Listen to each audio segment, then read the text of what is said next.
Already వేస్తున్నాం. మన మహిళలందరూ ఎంతో సంతోషంగా వెళ్తున్నారు.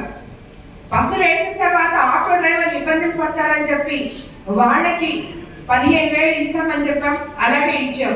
సో ఇలా చెప్పుకుంటూ పోతే ఏదైతే ఎప్పుడు అవసరమో అవి చేసుకుంటూ పోతాం. ఈ ఇల్లు కూడా అతి త్వరలో మనం ప్రజల ముందుకు తీసుకొస్తాం. వాళ్ళకి అవసరమైన వాళ్ళకందరికీ కూడా ఇస్తామని చెప్పి చెప్తూ మరోసారి ఇది మంచి ప్రభుత్వం, పేదల ప్రభుత్వం, పేదల కోసమే ఉన్న ప్రభుత్వం అని చెప్పి, ప్రజల ప్రభుత్వం అని చెప్పి మరోసారి మనం అందరం మనకి అందిస్తున్న ఈ సంక్షేమము అభివృద్ధికి మన కోవూరు కాన్స్టిట్యున్సీ తరఫున చంద్రబాబు నాయుడు గారికి ధన్యవాదాలు తెలుపుకుంటూ, అలాగే మీకందరికీ తెలుసు ఎంతో గుంతల రోడ్లలో కష్టాలు పడుతూ మనం రావడం జరిగింది. కనీసం గత 5 సంవత్సరాల్లో ఒక తట్టడు మట్టి కూడా వేసుకోలేకపోయాం.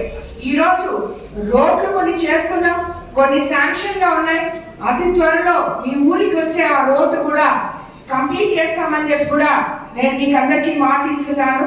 కాబట్టి మన ఉప ముఖ్యమంత్రి పవన్ కళ్యాణ్ గారి ద్వారా కూడా ఈ పంచాయతీరాజ్ రోడ్లు కానీ ఇట్లాంటివి ఏమేమన్నా ఉన్నా కానీ ఎన్ఆర్టీఎస్ పనులు కానీ అన్ని కూడా పూర్తి చేసుకుంటామని మాట ఇస్తూ ఈరోజు మనం ఒక గొప్ప కార్యక్రమం ఇప్పుడు మొదలుపెట్టబోతున్నాం. ఈ పట్టాదారు పుస్తకాలు రైతు సోదరులకి అందివ్వబోతున్నాం. కాబట్టి అందరికీ ధన్యవాదాలు తెలుపుతున్నాం.